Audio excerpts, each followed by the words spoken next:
berkonsep tentang Tuhan. Masyhur kita mungkin banyak yang melihat itu debatnya Stanley Fischer sama Ahmad Didat itu. Tuhan kamu siapa ini itu sama Didat cerita Tuhan saya itu lam yalid walam yulad walam yakul lahu kufuwan. Itu spontan ada seorang mahasiswi bilang sepertinya Tuhan Anda lebih menarik.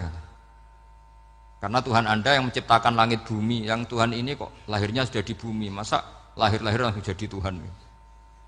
Jadi akhirnya falam yatakallam ahadun bil islam yaqilu syai'an illa dakhala fihi. Sehingga agama ini apa? Agama itu adalah kalimat tauhid. Kalimat itu apa? Logika yang terbangun. Nah, ketika logika itu terbangun maka disebut yusabbitu wallahu alladzina amanu bil qaulis tsabit fil hayatid dunya wa fil akhirah. Allah itu akan menetapkan satu kaul, satu presentasi ilmiah atau satu kesimpulan ilmiah. Yang kesimpulan itu nyata benarnya. Dan ini akan nyata terus baik di kehidupan dunia maupun kehidupan apa? Akhirat. Seperti Allah sebagai Tuhan. Itu akan nyata terus. Di dunia Allah ya Tuhan, nanti di akhirat juga Tuhan. Tapi Tuhan selain Allah, maka menjadi Tuhan ini nunggu ada yang menuhankan. Misalnya Fir'aun, itu jadi Tuhan karena ada yang menuhankan. Sekali dia mati, dia sudah aset wisata, bukan Tuhan lagi.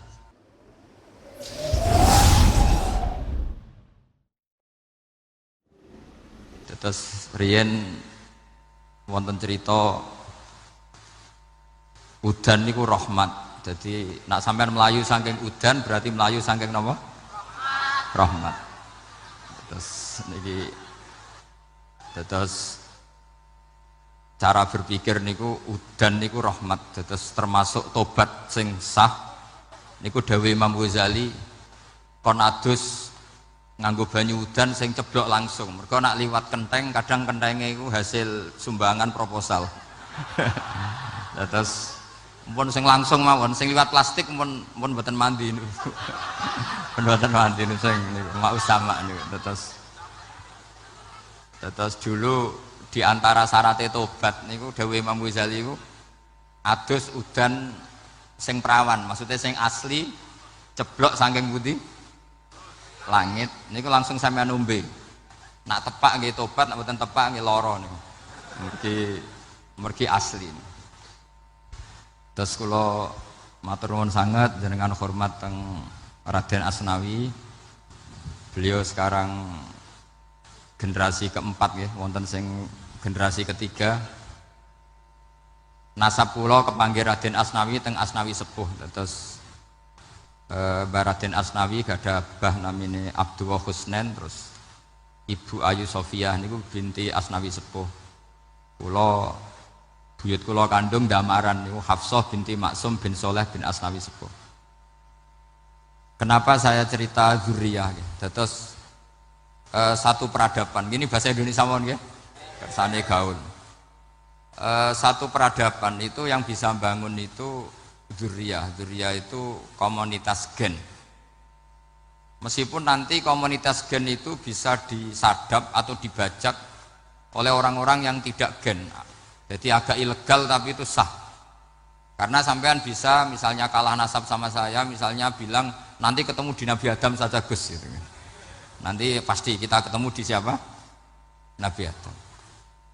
Terus kedua, kekalahan nasab itu udah abadi karena nanti setelah jenengan ditanya di kuburan, bapak kamu siapa? Itu disuruh jawab Nabi siapa?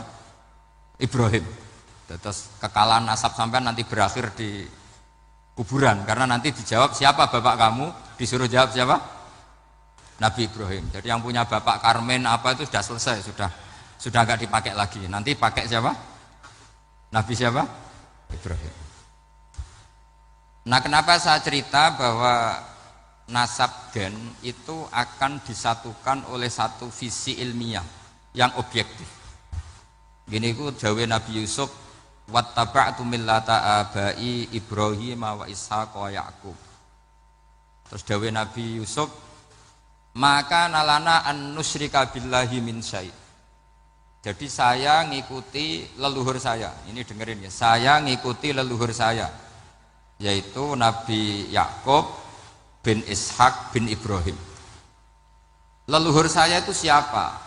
Maka nalana an nusyrika billahi min syai', yaitu keluarga besar yang tidak pernah melakukan kemusyrikan.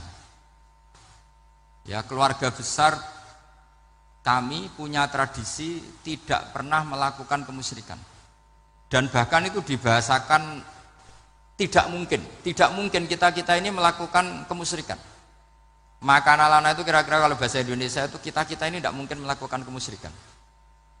Nah, kenapa demikian? Itu berangkat dari logika yang permanen, disebut yusabbitu Allahu alladziina aamanu bil qouli tsabiti fil hayatid dunya wa fil akhir. Logika permanen itu begini misalnya. Kita ini kan hidup dari bapak dari ibu terus sampai Nabi Adam. Kemudian setelah Nabi Adam ini berakhir, kemudian kita mau tidak mau berpikir Nabi Adam itu siapa? Terus diterangkan ternyata Nabi Adam itu satu makhluk hidup yang mulanya dari tanah, lewat wahyu Allah, lewat titah Allah kun, kemudian jadi manusia yang bernama Adam.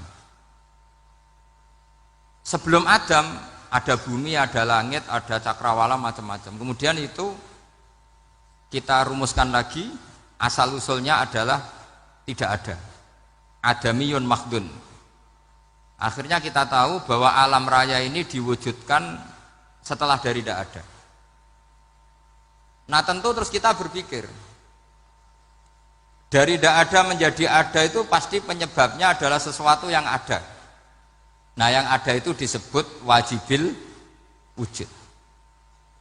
Karena wajibil wujud ini wujud sendiri, nggak ada saingannya. Karena Allahu wala syai'amahu, Allah ada dan tidak ada pesaingnya. Maka kita ini berpikir nggak mungkin ada kekuatan manapun yang menyamai Allah.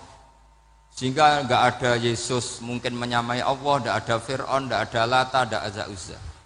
Makanya disebut maka nalana an nusyrika billahi min syai'. Kita ini tidak mungkin melakukan kemusyrikan. Sama tidak usah tanya saya, Gus, tapi orang menjadi musyrik itu kan mungkin. Jawabannya itu tetap nggak mungkin. Kemusyrikan itu satu teori yang nggak mungkin. Tapi kalau orang musyrik itu mungkin.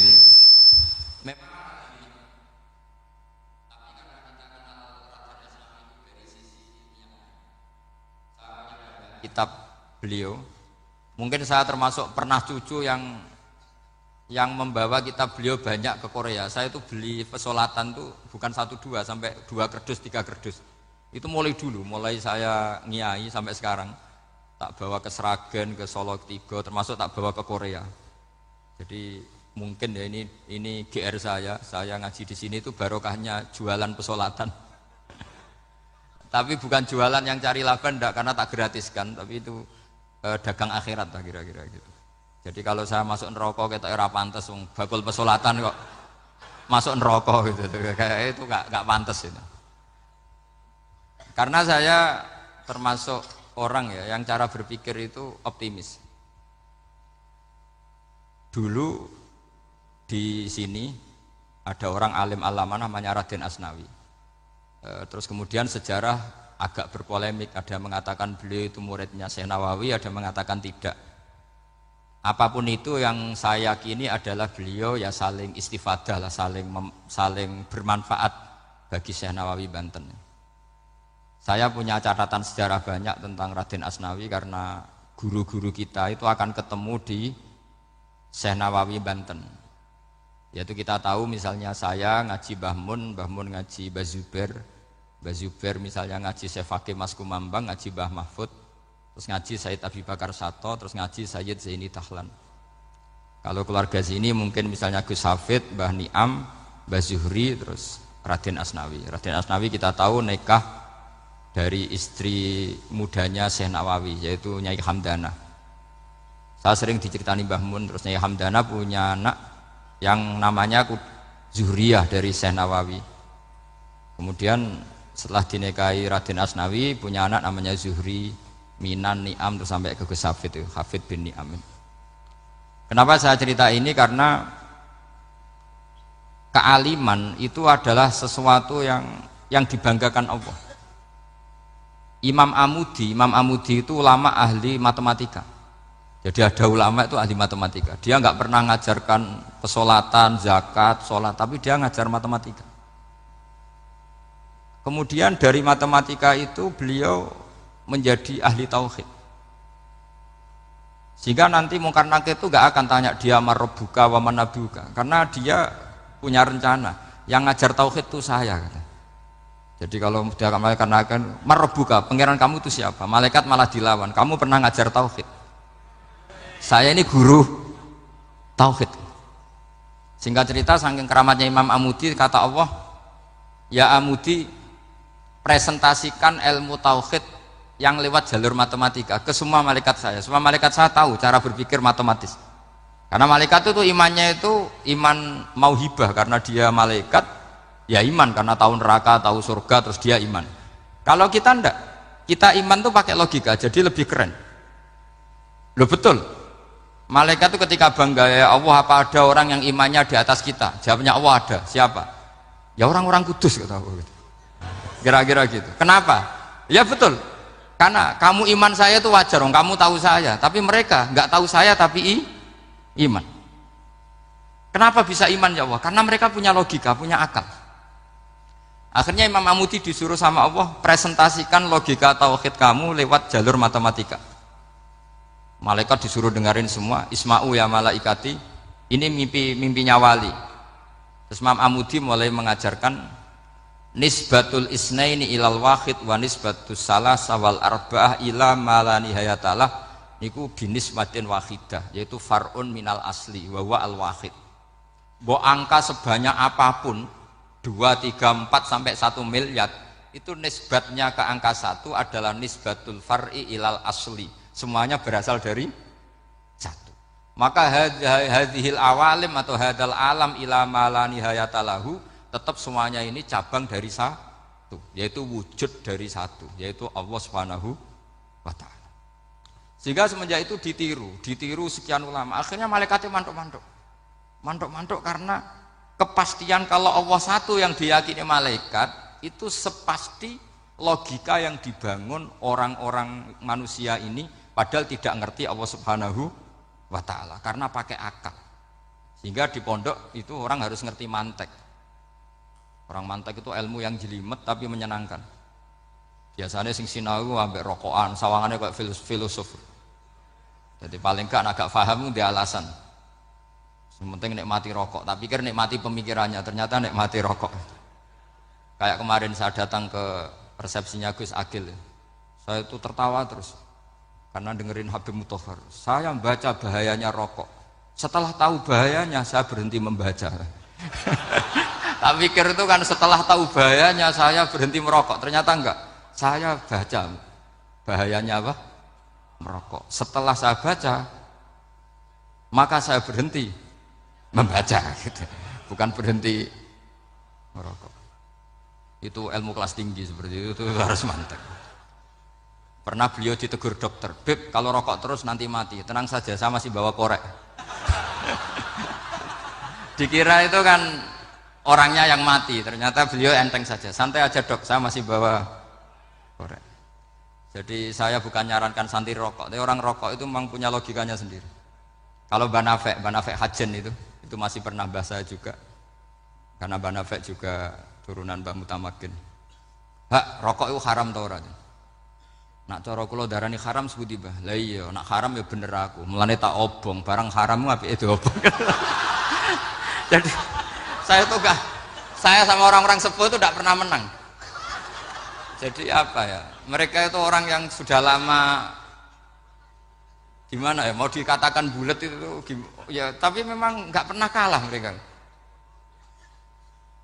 Ada satu kiai masih misananya Banafek, ini rokok 2 katanya. Bagi yang nggak ngerokok berarti membiarkan 2 haram masih. Bagi yang merokok berarti mengurangi haram. Kalah lagi saya. Jadi saya tuh pernah dibully 2 mbah saya, karena 2 mbah saya ini rokok semua. Akhirnya saya sing nom ngalah gitu, karena saya tidak mungkin bilang sing waras ngalah karena kalah sepuh gitu. Jadi ya sudah, mau tidak mau harus bilang sing nom kalah. Tapi yang penting itu kita mendengar. Jadi ternyata sepinter-pinternya kita itu mesti kalah pinter sama yang sepuh-sepuh itu. Jadi kalau tahu bahayanya rokok lewat membaca ya harus berhenti berhenti merokok, berhenti membaca katanya. Nah malaikat ini cerita lagi malaikat.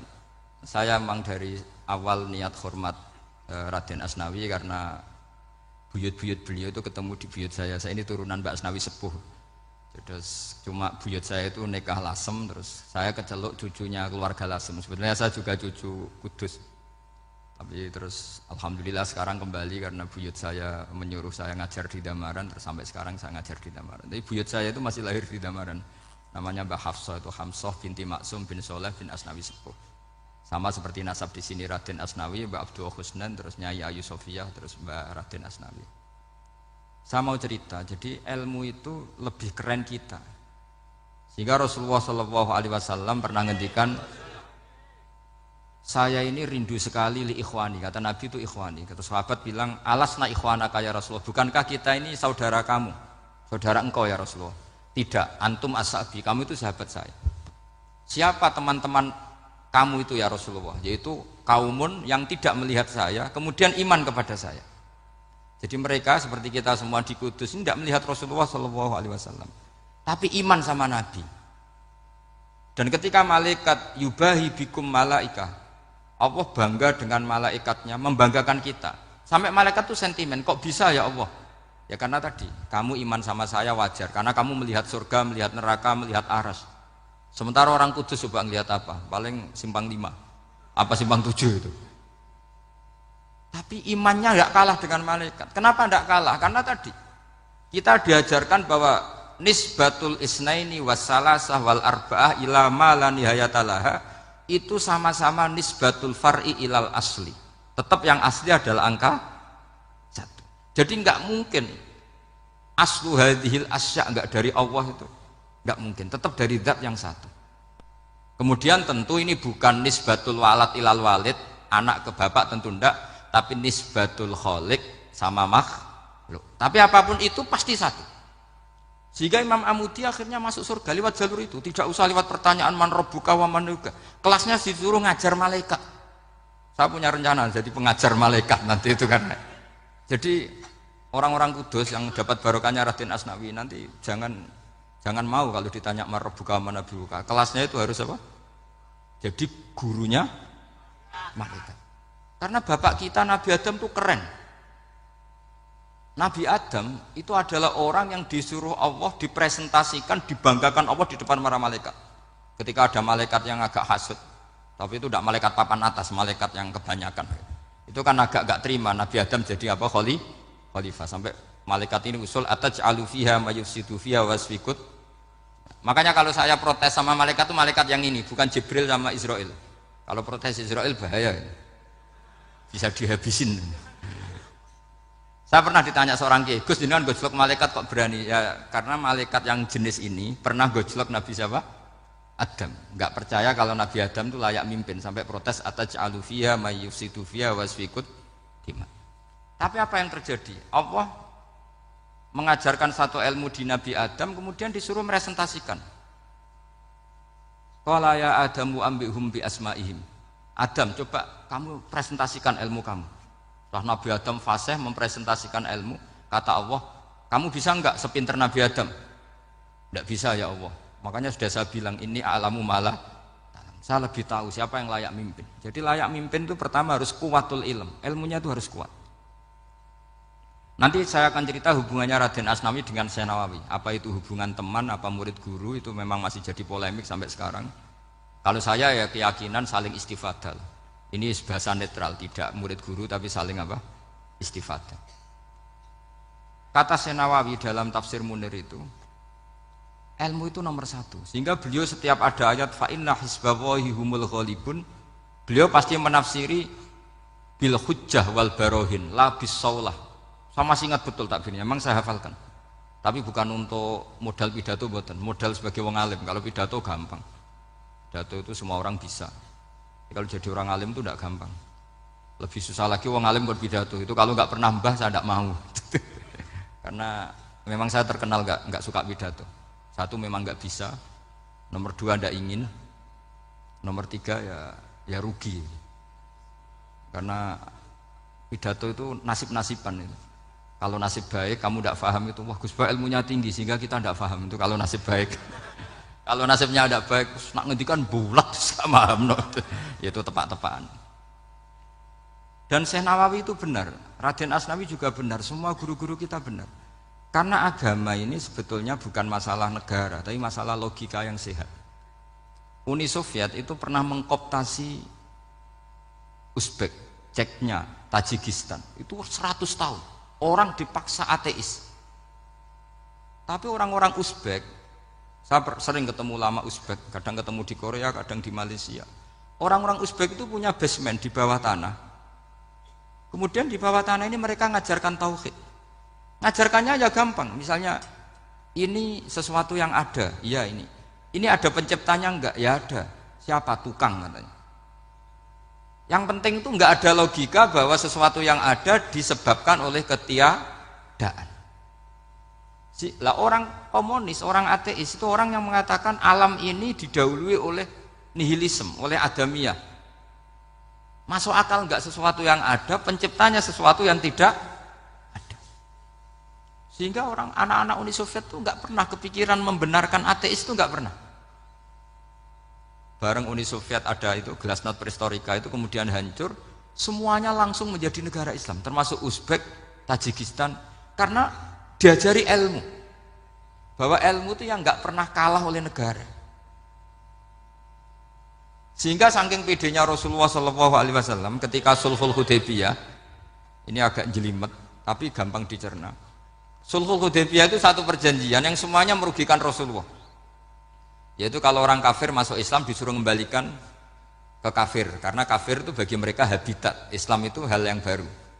Tapi kalau orang Islam menjadi kafir, nggak boleh kembali Islam, berarti kembali ke habitat. Semua perjanjian itu merugikan. Sampai masyhur Sayyidina Umar protes ke Rasulullah, jenengan masih nabi. Itu kan ekstrim tanya. Jenengan sampai sekarang masih nabi? Ya, saya masih nabi. Kenapa tanya demikian? Karena semua perjanjian merugikan Islam, menguntungkan orang apakah? Kafir. Semua sahabat sebetulnya persis Sayyidina Umar protes, kecuali Abu Bakar. Lama-lama akhirnya di antara perjanjian itu berbunyi begini. Tapi saya minta satu hal. Orang boleh mendiskusikan Islam tanpa tekanan. Itu saja permintaan Nabi. Orang boleh mendiskusikan Islam secara bebas, tidak tertekan. Karena orang-orang kafir melihat itu hal yang biasa. Ya nggak masalah Muhammad. Akhirnya orang diskusi. Islam itu apa sih? Islam itu orang yang menuhankan Allah. Allah itu siapa? Zat yang menciptakan langit dan bumi. Lama-lama orang kafir berpikir, wah keren, Tuhannya Muhammad bisa bikin langit dan bumi. Nggak kayak Tuhan kita, malah kita yang bikin. Jadi mulai debat itu terus ada yang cerita lagi. Saya pernah loh nyembah Lata, pas itu dikencingi luwak. Masa ailahun yabulu ali sa'laban, masa Tuhan kok dikencingi luwak? Yang agak-agak ahli kitab ya diskusi lagi. Wah kayaknya Yesus tidak Tuhan. Masa Tuhan kok kelaparan, lemes, wah repot nanti. Jadi makanya Allah ketika gojlok wa ummuhu siddiqah kana yakulani ta'am. Mal masih ibnu Maryam illa rasul qad khalas min qablihir rusul wa ummuhu siddiqah kana yakulani. Coba paradok enggak misalnya. Kamu didolani Nabi Isa terus ketok lemes. Kenapa Tuhan? Saya agak sakit keroi dulu. Kan enggak kebayang itu. Punya Tuhan yang sakit setelah makan sehat terus. Kan enggak kebayang seperti itu. Ketika Nabi punya konsep Tuhan, Tuhannya Muhammad itu siapa? Yaitu zat yang la awalalah, zat yang pertama. Lalu Tuhan itu siapa? Tuhan itu yang menciptakan langit bumi. Tuhan itu siapa? Yang memulai segalanya. Lama-lama mereka berpikir, wah kalau gitu yang benar itu Islam. Maka kata Imam Zuhri, Syihabuddin Az-Zuhri, famaka nafathun fil islami a'zoma min sulhil Hudaybiyah. Innama kana an-nasu yatafadhaluna fil hadis wal munaza'ah. Semua teks riwayat itu ada kata wal munaza'ah. Orang bebas ngomong dan berdebat. Munaza'ah itu berdebat. Terus akhirnya falam yatakallam ahadun bil islami yaqilu syai'an illa dakhala fihi. Kemudian setelah berdebat dan mereka tahu Islam, pasti akhirnya masuk Islam. Dan itu yang sekarang terjadi di dunia. Makanya saya pernah ditanya seorang profesor, Gus, kalau di Jogja ada sekolah perbandingan agama, menurut Anda gimana? Asal itu tentang agama, nggak apa-apa.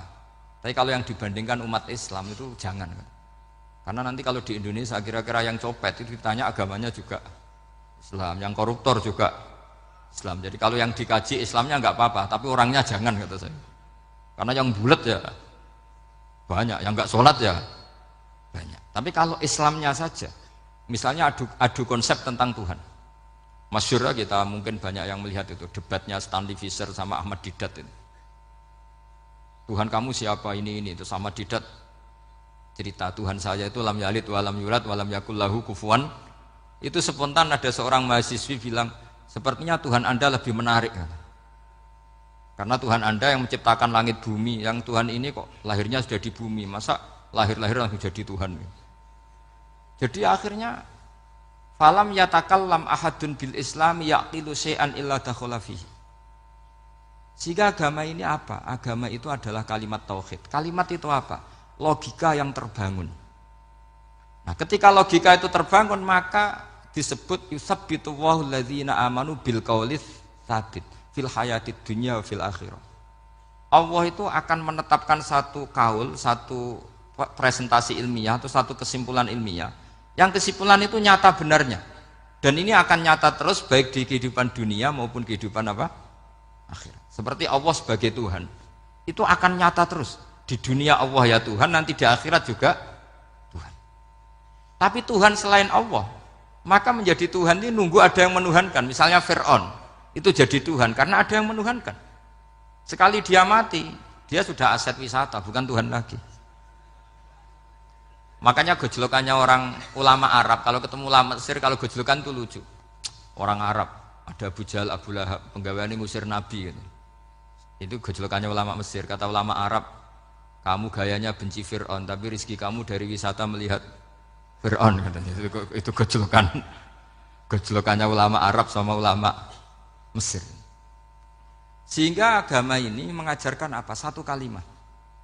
Makanya kamu harus belajar mantek. Dulu Raden Asnawi ya pengajar mantek. Dulu buyut saya di sini Mbah Fauzan, abahnya Mbah Pah itu, mbahnya itu juga pengajar mantek. Karena di antara yang diceritakan Allah itu wa ja'alaha kalimatam baqiyatan fi aqibih. Tugas utama Nabi Ibrahim adalah menjadikan satu logika, kalimah itu logika, itu menjadi logika yang abadi, baqiyah itu abadi. Fi aqibih di anak turunnya Nabi Ibrahim. Misalnya begini, saya beri contoh ya. Misalnya saya mengatakan teh ini hitam, itu menjadi kalimah karena diucapkan, tapi tidak menunjuk hakikat karena tehnya berwarna apa? Kuning. Sehingga Quran kalau menyalahkan orang kafir itu ngendikannya kaburas kalimatan takhruju min afwahihim. Omongannya orang kafir itu menjadi kalimat karena diucapkan dari mulutnya. Kenapa menjadi kalimat? Karena diucapkan tapi tidak menunjuk hakikat. Seperti orang mengatakan 2 ditambah 2 itu 10. Itu kalimat, tapi kalimat yang salah karena tidak menunjuk hakikat. Seperti orang kafir mengatakan Tuhan itu 3. Itu kalimat karena diucapkan, tapi tidak menunjuk hakikat. Tapi ketika seseorang mengatakan Allah itu Tuhan, Tuhan itu satu, itu disebut kalimatu haqqin 'alaiha nahya wa 'alaiha namut. Temen iki tahlilane wa 'alaiha napa wa biha? Wa 'alaiha napa wa biha? Wa 'alaiha ya ada yang tahlilan wa biha, itu enggak tahu sanadnya dari mana, pokoknya ada yang wa 'alaiha, ada yang biha. Kenapa dikatakan kalimat tauhid? Karena kalimat yang dari kesimpulan berpikir. Dan agama ini dibawa Nabi Ibrahim itu untuk membawa kalimat tauhid.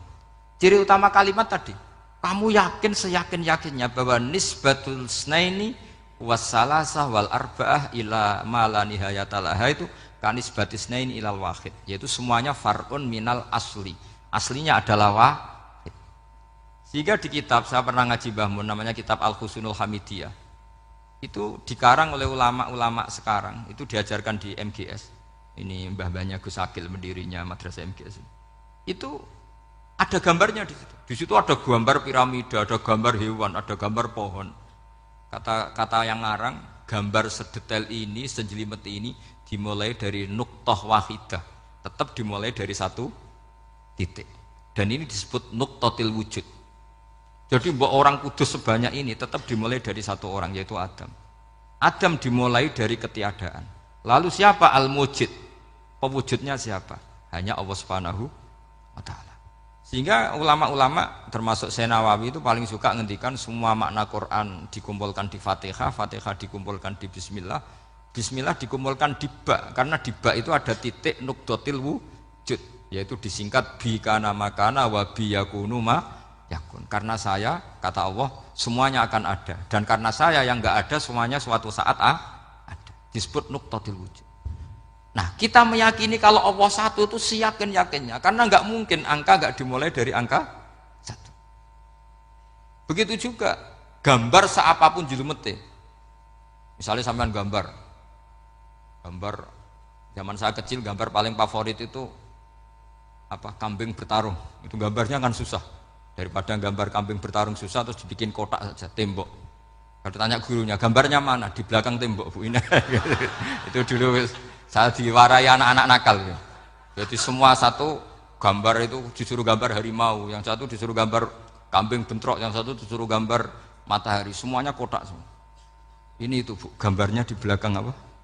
Tembok. Maka nggak kelihatan kata. Jadi gurunya kalah cerdas. Yang guru itu sebenarnya nggak pernah menang, karena murid itu lebih pinter. Itu teman saya dulu kalau ngaji itu kalau tes itu ngerpek baca. Gurunya marah, kamu tes kok baca? Enggak ngerpek Bu, ini belajar di kelas. Katanya belajar kapan saja di mana saja. Aco ini. Jadi apa ya, orang itu kadang yang salah itu lebih masuk akal kadang-kadang ini. Saya teruskan ya supaya ini dapat barokahnya Raden apa? Asnani. Saya mohon sekali ya, kalimat haqqin itu harus kamu jaga. Caranya jaga ya tadi. Kalau kamu tidak bisa ilmu mantek, misalnya al-alam mutaghayyir wa kullu mutaghayyir hadis la budda min muhdits, itu kan jelimetan. Pakai saja teori umum bahwa gambar apapun jelimetnya itu dimulai dari satu titik. Karena nggak bisa, nggak dimulai dari satu titik, nggak bisa. Maka alam apapun jumlahnya nggak terhingga tetap dimulai dari al-wahidul qahar, yaitu satu titik. Yaitu dalam konteks tauhid tentu itu Allah Subhanahu wa ta'ala. Sehingga Nabi Ibrahim itu orang paling sukses bikin waja'alaha kalimatam baqiyatan fi aqibi. Terus Nabi Muhammad begitu, sahabat begitu, sampai kita sekarang diajari ilmu mantek. Ilmu mantek itu logika yang enggak terbantahkan. Karena mau tidak mau. Kata Imam Syafi'i, fa innal uqula muttarratun ila qabulil haq, karena akal akan dipaksa menerima kebenaran. Dan itu yang terjadi di Uni Soviet. Dikooptasi 100 tahun untuk berfaham ateis, dilawan oleh ilmu, tetap menanamkan ilmu tauhid, ilmu mantek. Ketika Uni Soviet secara politik runtuh, semuanya menjadi muslim, termasuk negara-negara yang dulu dikooptasi. Maka kamu tidak usah kecil hati di Indonesia, apapun rusaknya negara ini, asal kita cara bertauhid benar, insya Allah tetap meninggal husnul khotimah. Karena sudah janjinya Allah, yusabbitu walladzina amanu bil qaulits tsabit. Sing jelas itu nomor satu itu al qaulits tsabit. Memang itu logika yang masuk akal. Jadi jangan kira semua orang ditanya mar rabbuka, ndak. Banyak ulama yang enggak ditanya, masyhur itu dalam cerita keramat-keramat. Ada guru tauhid ngajarin tauhid. Setelah ditanya mungkar nakir, Imam Malik datang. Kamu nanya ini, man rabbuka man nabiyuka, kamu tahu ini guru Umul Barohin yang tukang ngaji tauhid. Guru tauhid kok ditanya apa? Tauhid. Malaikatnya enggak jadi tanya. Dan saya percaya cerita-cerita seperti itu karena secara umum itu ala inna auliya Allahi la khaufun alaihim wa lahum yahzanun lahumul busyra fil hayatid dunya wa fil akhirah. Artinya kalau wali itu kok ditanya mungkar nakir berarti ngalami ketakutan. Karena di situ kan digambarkan mungkar nakir itu sewangar, bawa gudam. Kalau yang tanya nggak bisa dipukul sampai ajur sak walam-walam. Pokoknya ceritanya kan seru seperti itu. Udah itu kalau betul begitu terus ayat la khaufun alaihim wa lahum yahzanun kayak apa? Makanya dalam kitab Nashihul Ibad itu ada cerita ini. Sampean boleh nggak sependapat dengan saya, tapi semoga nasib sampean nanti digebuki malaikat. Karena orang itu akan mengalami seperti yang dirasakan. Ana indadzoni abdibi. Saya tidak bayangkan akan mengalami itu. Makanya saya ini ngajar tauhid terus. Paling tidak kalau ditanya marabbuka manabuka, sampean tahu profesi saya. Saya ini pengajar tauhid. Dan biji saya 9. Dulu saya di MGS, kalau ada teman bijinya tauhid kok 4, terus gak ahli swarga, tauhidnya jeblok. Dari kalau bijinya 4 terus gak ahli swarga, tauhidnya apa? Jeblok. Tapi yang bijinya 9, ahli swarga, tauhidnya itu Saya dulu bijinya 9. Terus 9 terus sampai tamat. Karena nggak ada biji 10. Karena kalau 10 itu kan terlalu sempurna, nggak baik lah manusia kok sempurna gitu. Jadi sudah 9 aja kan gitu. Tapi sebetulnya pantasnya ya dapat 10. Mergo saake, mergo tenan enggak tahu saya. Di Nasaihul Ibad itu ada cerita gini dan saya percaya itu. Di sarahnya itu. Juga di sarah apa itu yang di sarah Syekh Nawawi itu.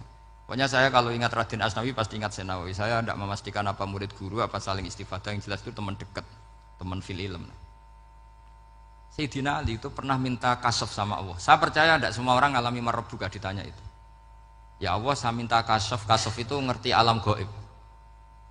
Ingin tahu Umar. Jadi diam-diam Sayyidina Ali itu ya mangkal sama Sayyidina. Wong kok kerase ngono. Angger wong kok tahu disentak. Jajal wani nyentak malaikat ora itu kata Sayyidina. Jadi dia minta kasaf karena kenangannya dia melihat Umar itu semua orang pernah disentak sama Sayyidina Umar itu. Maka Sayyidina Ali minta kasaf. Ya Allah, saya ingin melihat Umar menghadapi mungkar nakir. Masih garangkah apa enggak? Itu dah itu minta kasaf. Pas kasaf beliau bangun dari kubur, duduk, dilihat sama Sayyidina Ali ini ngalami kasaf. Sama ndak usah tanya, ndak wali kok tanya, ya sudah pokoknya percaya aja. Akhirnya malaikat mungkar nakir datang. Itu di situ digambarkan matanya itu kalkidril mughalla, kayak apa itu panci yang dibakar. Wah, soalnya seru. Sumpah Sayyidina Ali, baru ini kamu akan takut gitu. Tapi ternyata enggak, Umar bangkit disentak orang tua itu. Kamu tahu menghadapi siapa? Yang sopan. Oh, ada sontak. Kok kaget malaikatnya itu karena nggak pernah ngalami disentak. Mungkin itu pertama. Kok kaget. Memangnya kamu siapa? Saya ini teman kekasih Tuhanmu. Saya yang diandalkan temannya sebetulnya bukan dia. Ana sohibu habibillah. Saya ini temannya kekasihnya Allah. Jadi dia ngandalkan temannya sebetulnya bukan ngandalkan dirinya. Oh, kamu temannya Nabi Muhammad? Iya, saya Umar, temannya Nabi Muhammad. Kamu harus hormat sama temannya kekasih Allah. Wah, terus semulai itu. Akhirnya matur Allah, ya Allah, apakah prosedur seperti ini bisa dinego? Terus sama Allah, oh iya katanya, kamu kalau menghadapi kekasih saya jangan seperti itu katanya. Semenjak itu beliau sopan santun, dua mungkar nakir katanya. Jadi ini berita gembira. Jadi sebetulnya itu enggak. Tapi kita ini kan enggak punya nyali nyentak mungkar nakir. Semoga dengan gelar kita doktor tafsir, doktor tauhid gitu. Atau paling enggak guru kutsiyah tauhid gitu. Atau siswa terbaik dalam materi tauhid. Itu harus kamu bawa status. Jadi sehingga nanti ini saya ranking 1 tauhid, masa masih ditanya marbuka waman nabiuka. Dan itu menurut saya sah.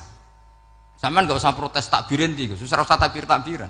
Pokoknya takbirnya adalah wali-wali itu la khaufun alaihim walahum ya, mereka tidak akan mengalami ketakutan baik kehidupan dunia maupun kehidupan akhirat.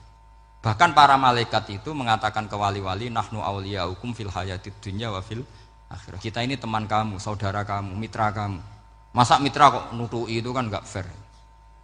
Dan menurut saya paling efektif itu apa? Kamu harus punya rumus tauhid kayak Imam Amudi menemukan Tuhan. Imam Amudi itu menemukan Allah itu lewat ilmu matematika. Dan itu Allah saking senengnya disuruh ngajari para malaikat. Wa ya malaikati isma'u. Kamu harus mendengar, ini orang alim saya yang ahli matematika. Tapi justru itu ngerti bahwa asal usul alam itu minal wahidil qahar. Dari zat yang satu. Akhirnya Imam Amudi mulai ngajar tuh. Nisbatus naini wassalas wal arba'ah ila ma nihayatalaha iku kabeh iku far'ul wahid. Akhirnya malaikat mandok-mandok. Nah, iman seperti itu akan setingkat keyakinannya dan keakurasiannya sama dengan imannya para malaikat. Makanya Nabi ngendikan tubaliman amanabi walam yaroni. Sebagian riwayat disebut sab amarot. Nabi ngendikan sampai 7 kali. Benar-benar keren orang yang tidak melihat saya kemudian iman kepada apa yang bisa menemukan itu? Hanya akal.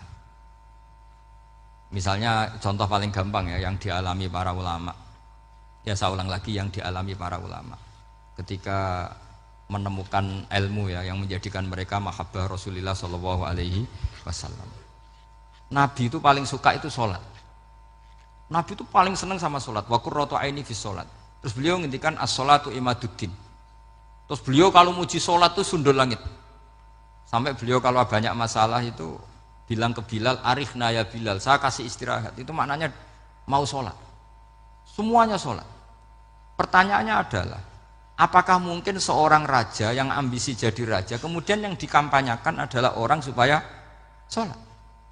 Tentu kalau Nabi seorang raja, beliau akan kampanye gimana? Narik upeti kayak apa, narik pajak kayak apa, biar Nabi kaya. Enggak. Nabi itu paling tersiksa kalau orang tidak sholat, tersiksa kalau orang tidak sujud. Loh, kalau beliau seorang raja, ngapain mempopulerkan sholat? Maka makna sholat imaduddin adalah sholat itu tiang agama. Maknanya tiang agama, kamu akan tahu betul kalau dia seorang nabi. Karena apa? Yang diajarkan adalah sholat. Loh, coba untungnya apa bagi Nabi Muhammad ketika umat Islam sholat? Kan tidak ada untungnya sama sekali. Justru itu kelihatan kalau dakwah beliau itu dakwatul haq, mengajak kebenaran. Loh, wong kok kampanyane kon salat, mestinya nak kepengen sugih kan kon bayar pajak, upeti. Tapi enggak, Nabi itu ngajarkan apa? Orang supaya salat. Dan ini diimplementasikan sama Raden Asnawi, beliau ngarang pesolatan. Orang sealim itu yang dikarang pesolatan. Makanya saya itu kagum. Saya saksinya banyak, tanya murid-murid saya kalau beli pesolatan sak kerdus, saya kirim ke Korea, terus ke pedalaman-pedalaman itu. Karena saya butuh pesolatan, bahwa orientasi kita itu sholat. Sehingga wali-wali itu dulu, saya berkali-kali cerita kalau ngaji, wali-wali dulu itu kalau ditawarin Allah masuk surga itu tanyanya satu, ya Allah di surga ada sholat enggak? Kalau enggak ada saya enggak mau. Kalau sampean pasti enggak tanya gitu, pasti itu sudah ada. Sampean malah gini, enak mlebu swarga ora usah sholat mesti gitu. Sudah, jadi sudah lama sekali nganggap sholat itu problem. Dan itu berat masuk surga, kalau begitu terus itu berat. Itu pertanyaannya gitu. Karena alam rohani kita, saya ulang lagi, alam rohani kita itu tidak kebayang kalau kita hanya nyuwun sewu nikmati secara seksual, secara biologis. Makanya ada ulama ditanya, kenapa sholat itu lebih indah ketimbang nikmatal wiqo misalnya, nikmatnya hubungan biologis. Jawabnya ulama itu gini, lucu, jawabannya sederhana. Nikmatnya kamu punya anak itu apa? Jawabnya ulama itu lucu. Kalau sakit dia sembuh, kalau hilang dia datang. Saya ulang lagi ya, kalau sakit dia sembuh, kalau hilang dia datang. Sekarang orang tua yang punya anak sakit koma di UGD atau di emergency, itu senangnya tuh mengalahkan kesenangan apa saja. Kira-kira orang yang berhubungan intim atau yang hubungan biologis dengan orang yang sedang anaknya sembuh dari koma, senangnya senang mana? Senang yang melihat anaknya sembuh dari koma. Senikmat apapun hubungan biologis, seneng anaknya yang hilang ketemu. Nah, kalau anak ketemu saja orang seseneng itu, apalagi kita di surga, ketemu zat yang lama kita sembah, yang lama kita rindukan, yang lama kita rindu, kemudian ketemu di surga, maka tidak ada artinya surga tanpa melihat Allah Subhanahu wa Ta'ala. Memang harus dijelaskan secara rohani. Akhirnya orang ngerti bahwa nikmat tertinggi di surga adalah melihat Allah Subhanahu wa Ta'ala. Karena kalau anak-anak muda mungkin protes, ya enggak, ya enak kumpul sama widadari gini-gini. Wah, itu kan yang trauma bojone jelek gitu. Wah, itu yang bojone jelek mesti kesusu masuk surga karena itu sudah jelek, cerewet, nggak mati-mati kan gitu. Terus dia ingin masuk surga mesti niate welek, mesti pikiran pertama itu kumpul widadari. Tapi ada ulama yang bikin analogi tadi, misalnya istri kamu cantik, kemudian anak kamu sakit, koma. Hubungan dengan istri sama dengar berita anak kamu sembuh, seneng mana? Seneng anak sembuh. Sama anak yang hilang, seneng mana? Anak yang hilang ketemu. Maka terus ulama bisa menjelaskan itu. Kalau orang ketemu anaknya seseneng itu, apalagi ini ketemu Tuhannya yang bertahun-tahun disembah, kemudian tidak pernah melihat. Di surga itu nanti kita melihat Allah Subhanahu. Makanya Allah begitu bangganya mempromosikan surga. Surga itu apa? Surga itu wujuhu yauma idzin nadhirah ila rabbiha nadhirah, yaitu wajah-wajah berseri-seri dan melihat Allah. Itu tanpa dijelaskan seperti ini Anda akan janggal, enaknya di mana? Tapi setelah dijelaskan detail gini oleh ulama, maka kita akan tahu an-ni'matul uzma sing enggak ada perbandingannya adalah nikmat masuk apa? Surga karena melihat Allah Subhanahu wa Ta'ala. Ya, jadi saya berkali-kali pokoknya minta sekali hadil umat harus umat yang rasional, terutama dalam mengemban tauhid. Karena tauhid ini yang disebut kalimah. Sampai Allah mengistilahkan kepada Nabi Ibrahim itu wa ja'alaha kalimatam baqiyatan fi aqibih. Kalimat tauhid adalah kalimat yang akan abadi di anak cucunya Nabi Ibrahim. Baik anak cucu yang karena gen mau anak cucu yang karena sebab, yaitu santri dengan kiai. Dan itu caranya gimana? Umat Islam jangan berhenti belajar mantek. Makanya di MGS, di Qudsiyah, di TBS semua pondok pasti ngajarkan mantek, di Bendan, ilmu logika. Itu tadi, kalau kamu tidak bisa menemukan tauhid dengan cara tadi, dengan cara al-alam mutaghayyir wa kullu mutaghayyir hadis la budda min bukhtis, paling tidak pakai ilmu yang dilakukan Rasulullah SAW. Yaitu masyhur itu, saya sering cerita di mana-mana. Ada orang namanya Jubair bin Mut'im, Muhammad bin Jubair bin Mut'im. Itu dulu dia kafir.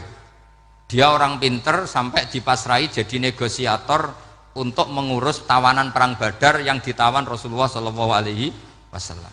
Ketika datang di Madinah, delalah pas maghrib, Nabi baca wattur wa kitabim mastur. Di antara ayat yang dibaca Nabi itu am khuliqu min ghairi syai'in. Masa manusia sebanyak ini kemudian mereka diciptakan oleh ketiadaan. Min ghairi syai'in itu oleh ketiadaan. Masa alam raya yang wujud ini, alam raya yang punya eksistensi ini kemudian penciptanya adalah ketiadaan. Padahal wal adamu la yakhluqu wa la yu'assiru wa la kadza wa kadza. Tentu sesuatu yang tidak ada itu tidak bisa dikatakan sebagai pencipta. Wong enggak ada, jadi faktor saja enggak mungkin apalagi jadi pencipta. Itu Nabi habis sholat langsung beliau sungkeman, ya Muhammad, saat ini juga saya iman. Karena logika yang dibangun ayat yang kamu baca itu menghabiskan semua logika saya. Intinya logika tauhid itu akan mengalahkan semua teori non tauhid. Itu yang disebut bal naqdhifu bil haqqi 'alal batili fayadmaghuhu fa idza huwa zahid. Kebenaran tauhid itu akan menghancurkan kekuatan apa saja. Fayadmaghuhu itu di tafsir Tobari disebut dorbatan tasujud dimah. Satu pukulan sing sampai menjadikan otak itu hancur. Lainnya disebut damagho, dimah itu maknanya otak. Maka kamu usah khawatir kalau Islam didiskusikan di Uni Soviet, didiskusikan di Kanada, didiskusikan di Korea, pasti kalimat tauhid akan mengalahkan kalimatul batil. Pasti ja'al haqqu wa zahaqal batil, innal batila kana zahuq. Tapi syaratnya kita harus kuat. Makanya saya ini senang sekali yang namanya ngaji itu, saya senang. Karena saya tadi bercita-cita ingin jadi dosen setelah mati. Karena di dunia sudah tidak jadi apa? Dosen. Saya ingin seperti Imam Amudi. Pertama ketemu Allah, beliau disuruh ngajar malaikat tentang ilmu apa? Matematika yang mengarah ke tauhid. Jadi diajarkan. Kamu tahu angka 2, angka 3, angka 4, semuanya bersumber dari angka 1. Berarti semuanya berawal dari 1. Gak tahu setelah itu malaikatnya dites lagi apa enggak, tahu. Pokoknya pas itu malaikat ya paham semua. Oke. Kayak apa hebatnya umat Rasulullah Shallallahu Alaihi Wasallam? Karena akalnya kuat. Sehingga kita harus kuat. Sehingga kalimat yang benar disebut kalimatu haqqin 'alaiha nahya wa 'alaiha. Nah, kalimat yang salah disebut kaburat kalimatan takhruju min afwahim. Kalimat menjadi kalimat karena diucapkan, tapi tidak menunjuk hakikat. Kayak ini misalnya, ini tutup, ini putih, terus saya katakan hitam. Berarti saya mengatakan ini hitam sebagai kata-kata karena diucapkan, tapi tidak pernah menjadi hakikat. Karena hakikatnya ini putih. Itu hebatnya Quran. Makanya Quran kalau gojlek orang kafir itu, disebut apa? Kaburas kalimatan takhruju min afwahim. Tapi untuk kalimat tauhid dikatakan apa? Yusabbitu Allahu alladzina amanu bil qauli tsabit fil hayatid dunya wa fil akhirah. Sebagian disebutkan wa ja'alaha kalimatam baqiyah. Kenapa kalimat tauhid itu kalimat yang abadi? Karena Allah sebagai Tuhan di dunia juga sebagai Tuhan di akhirat, dan selalu Tuhan pada masa yang tidak terbatas. Itu disebut wa ja'alaha kalimatam baqiyah. Kemudian umatnya Nabi mengganti kalimat yang gampang. Allah punya sifat baqo, punya sifat akhir. Maksudnya akhir itu la akhiralah. Terus semuanya.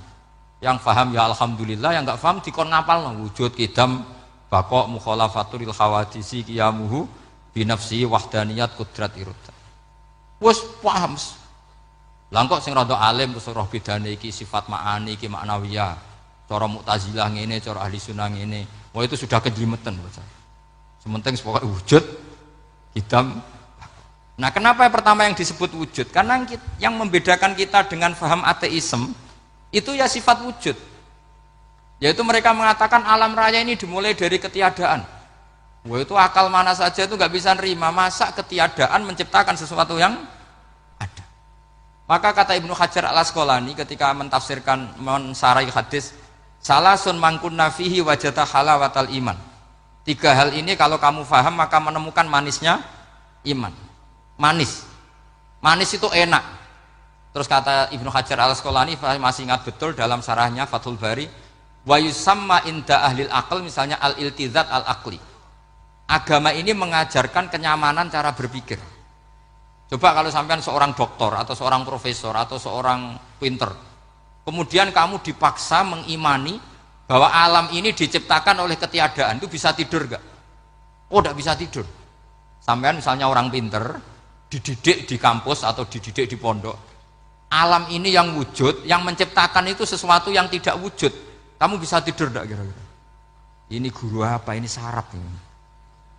Mosok hadil maujudat khalaqahal adam, sesuatu yang wujud diciptakan ketiadaan. Tapi agama ini membawa sesuatu yang menyenangkan untuk akal, yaitu hadhil maujudat khalaqaha wajibul wujud. Maujudat yang wujud ini diciptakan super maujud, yaitu oleh bahasa pondok disebut wajibul wujud. Kan terus seneng, wajar dong kalau sesuatu yang ada diciptakan oleh yang ada. Nah tentu ada pencipta, terus ada super, disebut wajibul wujud. Kan terus enak. Nah itu kata Ibnu Hajar al-Asqalani disebut wajadah halawatal iman. Sehingga kita tidak usah khawatir. Makanya saya itu termasuk orang yang nggak khawatir. Apapun rusaknya dunia ini, kacaunya dunia ini akan kalah dengan kalimatut tauhid. Karena kalimat ini ketemu apa saja pasti menghancurkan. Yaitu disebut bal naqdhifu bil haqqi 'alal batil fayadmaghuhu fa idza huwa zahid. Kalimat hak ini akan menabrak apa saja. Dan yang ditabrak pasti hancur. Makanya sampai tidak usah khawatir misalnya ada negara ateis di Cina, di Korea. Kita yakin asal yang diteliti itu agama Islam pasti menang. Nah yang susah kalau yang diteliti orang Islam, itu susah. Karena yang copet kadang-kadang ya umat.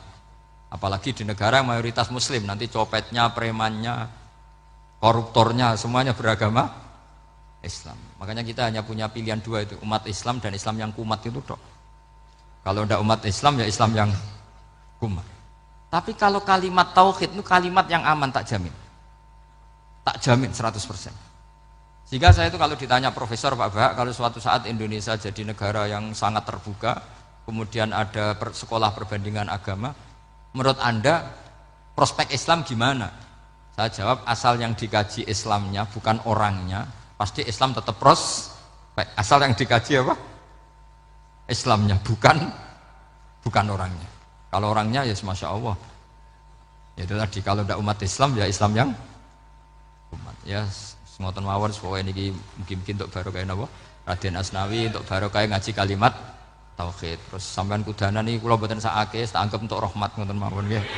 Terus karena tadi di antara syaratnya tobat kata Imam Ghazali itu pernah kena air hujan langsung turun dari langit. Ya itu jelas itu di Ihya itu karena ahalul halal adalah alma an-nazil minas sama. Halalnya barang paling halal adalah air yang pertama turun dari langit. Tapi kalau yang sudah lewat peci ini sampai itu masalah ini. Kadang pecinya kan temannya gasap macam-macam itu. Atau beli lewat nyentak orang tua. Ya masalah lah ini. Tapi ya lebih baik yang pakai peci timbang yang enggak, lebih sopan gitu kan. Tapi yang enggak pakai peci ya enggak apa-apa karena langsung kena apa? Kena apa? Hujan. Jadi pokoknya yang ingat-ingat ya, yusabbitu walladzina amanu bil qaulis tsabit. Assalamualaikum warahmatullahi wabarakatuh.